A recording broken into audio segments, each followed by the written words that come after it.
Bonjour à tous, je suis très heureux de vous retrouver pour cette troisième édition de la Béatitude. La tâche est rude pour moi.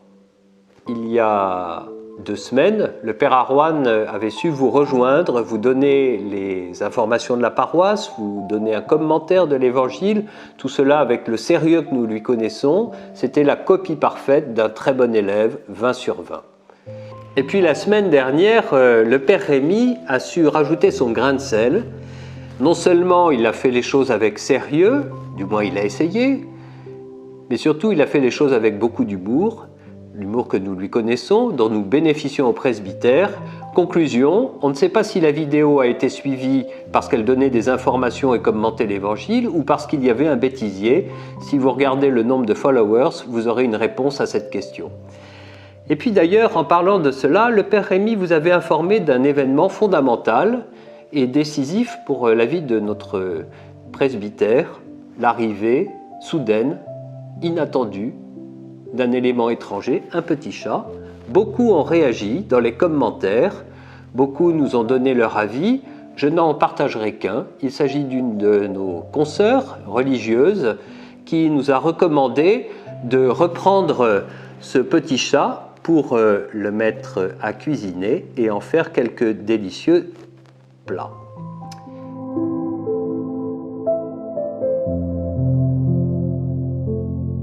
Pour la vie de la paroisse, si nous devons parler plus sérieusement, je vous rappelle que l'adoration perpétuelle continue pendant ce temps de confinement. Il vous est possible de rejoindre Saint-Louis tous les jours de 9h à 19h pour prier devant le Saint-Sacrement.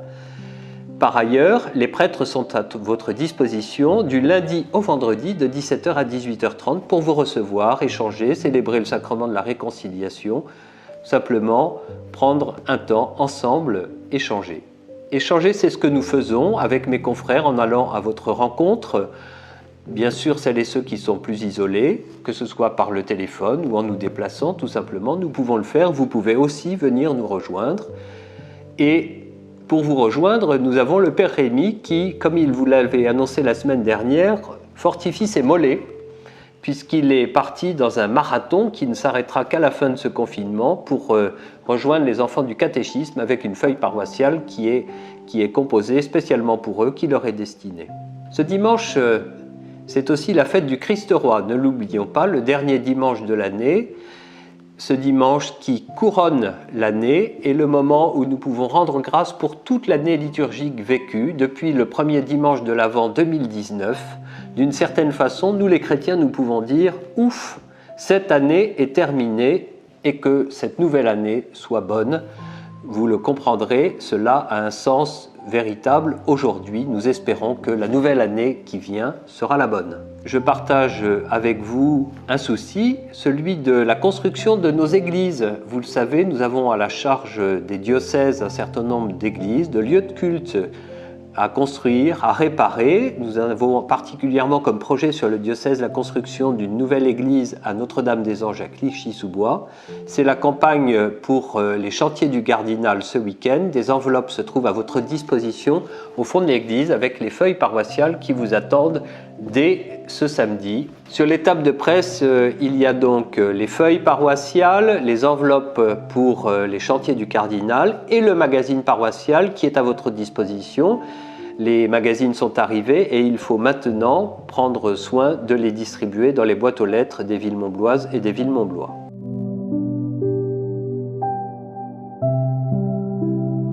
Dans l'évangile de ce dimanche, au chapitre 25 de Saint Matthieu, un passage que nous connaissons bien, qui est fondamental pour beaucoup d'entre nous. Alors le roi dira à ceux qui seront à sa droite, « Venez les bénis de mon Père, recevez en héritage le royaume. Car j'avais faim, vous m'avez donné à manger. J'avais soif, vous m'avez donné à boire. J'étais un étranger, vous m'avez accueilli. J'étais nu, vous m'avez habillé. J'étais malade, vous m'avez visité. J'étais en prison et vous êtes venus jusqu'à moi. » Cet évangile est fondamental pour beaucoup de chrétiens. Il nous dit, nous redit notre façon d'aimer et de vivre en cette terre.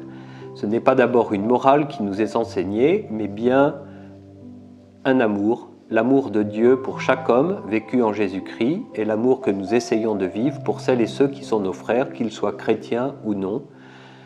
C'est l'occasion de rendre grâce pour tous les moments où nous avons tendu la main, comme dit le pape François, pour tous les moments où nous avons su soutenir tel ou tel de nos frères. C'est aussi le moment de nous encourager les uns et les autres à tendre la main, à soutenir celles et ceux qui se présentent à nous et qui sont dans le besoin.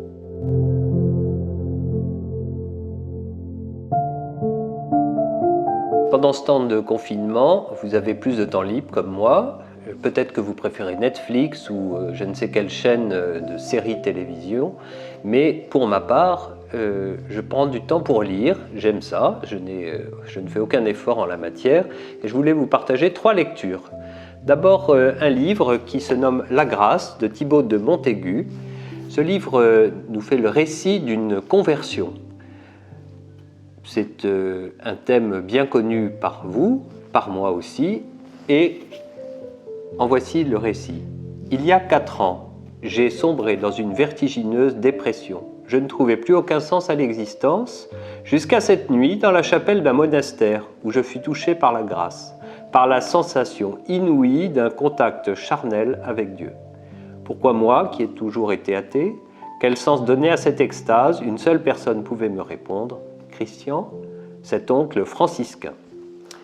Eh bien, ce récit vient, c'est ce que je vous disais, nous rejoindre des choses que nous vivons, des rencontres que nous faisons. Pendant ce dernier confinement, des hommes et des femmes sont venus rejoindre la paroisse pour rejoindre le catéchuménat des adultes. Leur vie n'avait pas beaucoup de lien avec la vie spirituelle. Aujourd'hui, elle en a un.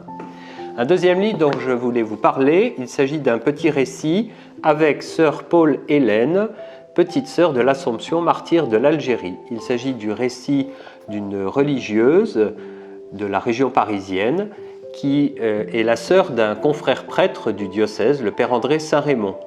Cette femme a donné sa vie pour l'Évangile, elle s'est engagée comme religieuse et auparavant elle était ingénieure en pétrochimie. C'était une femme d'une certaine tenue et elle s'est engagée avec les petites sœurs de l'Assomption au service de l'Évangile en Algérie, à Alger particulièrement. Elle fut assassinée à Alger, dans les rues même de l'endroit où elle vivait avec les religieuses, de l'endroit où elle tenait une bibliothèque de rue pour les jeunes de ce quartier.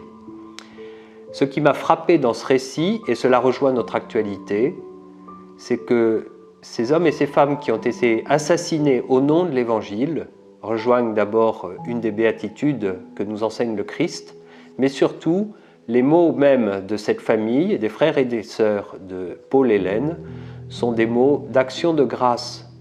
Ce ne sont pas des mots de haine, ce ne sont pas des mots de vengeance, ce sont des mots d'action de grâce pour le don de la vie de leur sœur.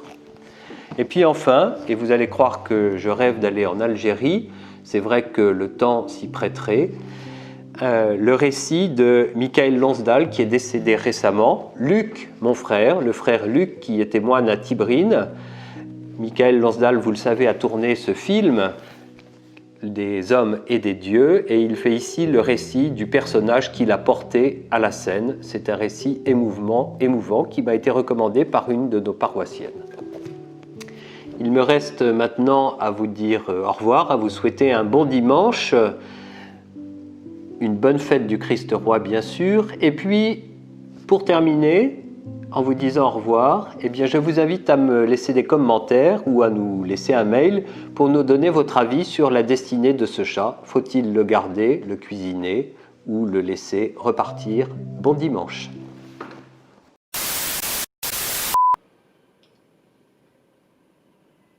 Le regard, s'il vous plaît. Non, un peu moins. Top. Non, vous êtes tout seul. Ben c'est mon assistant. Non. Mais le curé, C'est il a toujours des assistants. John Daniel. Tu sais, la grâce, ça se prend en pleine figure parfois.